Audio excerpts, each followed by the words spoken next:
তখন peace keeping অপারেশনের মাত্রাটা এমন ছিল যে যারা যারা ওখানে অশান্ত পরিবেশ সৃষ্টি করেছে, মানে দুইটা কন্টেস্টিং পার্টি যারা যুদ্ধ করছে, তারা নিজেদের ভিতর শান্তি চুক্তি করে, অ্যাগ্রি করে, ইউএনের ফোর্স যায়, তারা ততদিন পর্যন্ত অস্ত্র বিরতিতে থাকে, যুদ্ধ বিরতিতে থাকে, ইলেকশন হয়, শান্তিমতো পাওয়ার হ্যান্ডওভার করে চলে আসে। বাট আজকাল যে পিস কিপিং অপারেশন হচ্ছে, আমরা যখন ওখানে ডেপ্লয়েড আছি তখনও পর্যন্ত অশান্ত পরিবেশ ওখানে জারি আছে। সো পিস কিপিং না, পিস ছিল, কিপিং সেটা না, শান্তি বজায় রাখে না। একটা হলো পিস এনফোর্সিং বলতে পারেন, অথবা পিস তৈরি করার জন্য পরিবেশ সহায়ক প্রস্তুতি নিয়ে যেতে হয়। আগে আমাদের যে সমস্ত সরঞ্জামাদি নিয়ে আমরা জাতিসংঘে মিশনে যেতাম, এখন তার থেকে কিন্তু দিন দিন আমাদের সক্ষমতা বাড়াচ্ছি। আমাদের এপিসিগুলো অনেক আগের পিস কিপিং অপারেশনে দেখবেন না। এখন মাইন প্রোটেক্টেড যে ভেহিকেলগুলো আমরা এনেছি, এগুলো আগে ছিল না। আমরা রোবোটিক্স অনেক কিছু ইউজ করছি, আমরা আইডির বিরুদ্ধে অনেক রকম সক্ষমতা আমাদের বাড়ানোর ব্যবস্থা করছি।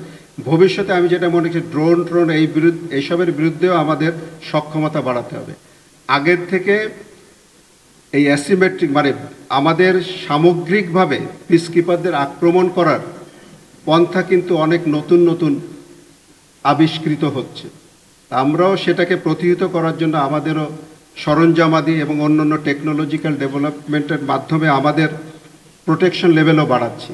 বাট এই কথা অনস্বীকার্য, আগের চেয়ে ক্যাজুয়ালিটি অনেক বেশি, বাট এটা প্রোটেক্ট করার জন্য আমাদের সক্ষমতা বাড়ানো এবং অন্যান্য, এইটা জাতিসংঘের যে কোনো জায়গায় আপনি দেখবেন যে এই peace keeping operation is not a military operation, actually it is a political problem.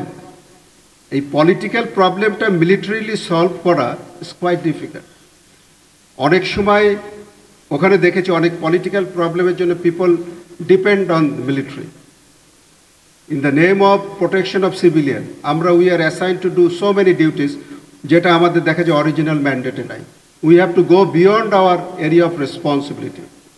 সামান্য কিছু ফোর্স নিয়ে, ধরেন আমি যদি সেন্ট্রাল আফ্রিকান রিপাবলিকের উদাহরণ দিই, বাংলাদেশের চেয়ে সাইজে প্রায় 10 গুণ বড় একটা দেশ, তো আমাদের ফোর্স ছিল 13-14 হাজার।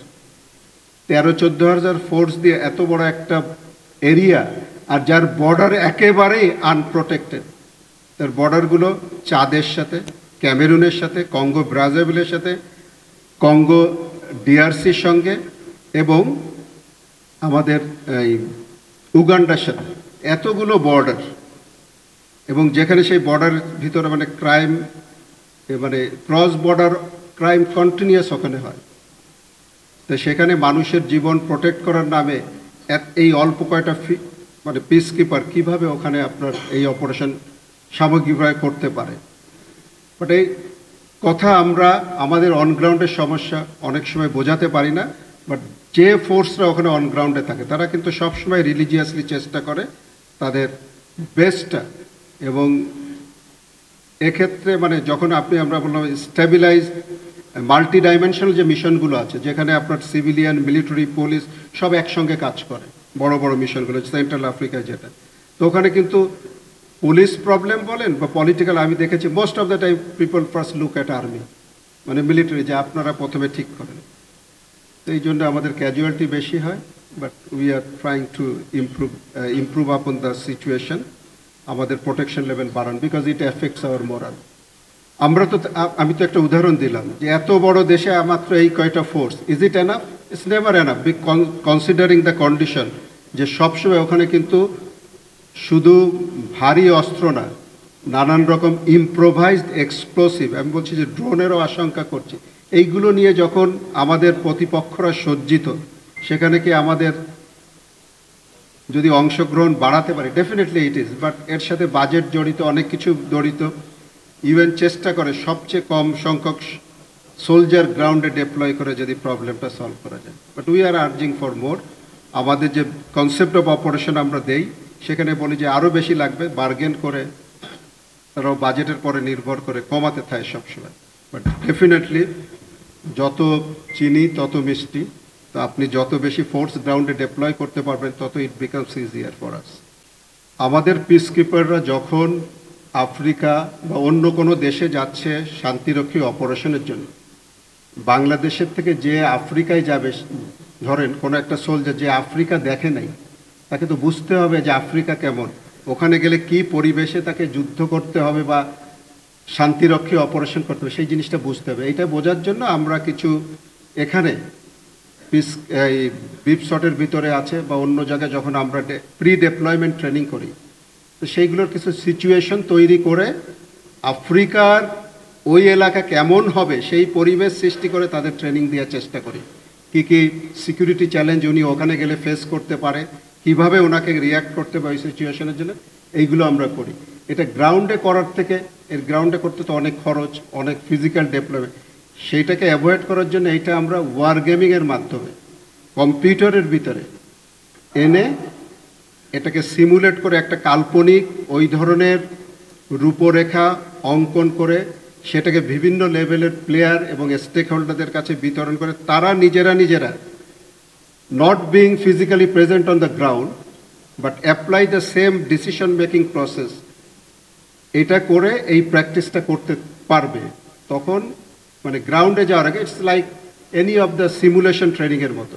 আপনি গাড়ি গ্রাউন্ডে চালানোর আগে ঘরে বসে সব কিছু বুঝে নিলেন মেশিনের মাধ্যমে, এয়ারক্রাফট চালানোর ক্ষেত্রে যা হয় ঠিক তেমনিভাবে এটাও সেরকমভাবে যে গ্রাউন্ডে আমরা ওই পিস অপারেশন করার আগে, এক্সারসাইজটা করার আগে রুমের ভিতরে করে অল্প খরচে এই সক্ষমতাগুলো আমরা যাচাই করতে পারি এবং বিভিন্ন সিচুয়েশনকে কাউন্টার করার ট্রেনিংটা নিতে পারি। এটাই হলো মধ্যে জিনিস। এই অনুষ্ঠানের মাধ্যমে আমরা সবচেয়ে বড় যে লাভটা হলো সেটা হলো বাংলাদেশের একটা শোকেসিং হলো, যে আমরা একটা বড় আন্তর্জাতিক ইভেন্ট খুব সুন্দরভাবে করতে পারি, 1 নম্বর। 2 নম্বর, এখানে অনেক দেশ থেকে এসেছে, তো তাদের যে ভালো জিনিসটা আছে বেস্ট প্র্যাকটিস তারা শেয়ার করবে, আমরা তাদের থেকে শিক্ষা গ্রহণ করে আমাদের যেই বলে যেটা আনপোস্টের কথা বলে নতুন একটা আমরা সিমুলেশন গেম মানে তৈরি করেছি, তো এটা আরও কীভাবে উন্নত করা যায় সেটা সম্বন্ধে জানবো। এখানে যে সেমিনার হবে, এরা জাতিসংঘে অনেক দিন চাকরি করা আছে, ওনাদের পার্সপেক্টিভটা তুলে ধরবে। এই তাদের অভিজ্ঞতা, আমাদের অভিজ্ঞতা, আমাদের অসুবিধা, তাদের অসুবিধা সব কিছু আলোচনা করে একে অন্য কিভাবে কাজ করতে পারি, আমাদের ইন্টারঅপারেবিলিটি, আমাদের মিলেমিশে কাজ করার সক্ষমতার জায়গাগুলো আরও ভালোভাবে বুঝতে পারবো, অনুধাবন করতে পারবো, চর্চা করতে পারবো এবং ভবিষ্যতে আমরা যেখানে দায়িত্ব পালন করি আরও ভালোভাবে করতে পারবো। এই peace keeping operation, disaster management অথবা আপনি কাউন্টার টেরোরিজম বলেন, these are the operations which you can never do as an isolated group, you need other support, it is interdependent. আমরা একের অন্যর পরে নির্ভরশীল এই কাজ করতে হয়। আজকে পৃথিবীর যে কোনো একটা কোনায় যে কোনো একটা অসুবিধা কিন্তু আমাদের এখানে এফেক্ট করে। ইউক্রেন রাশিয়া ওয়ার, ইস্ট ইউরোপের একটা প্রবলেম, আমরা কি সমানভাবে সাফার করছি না?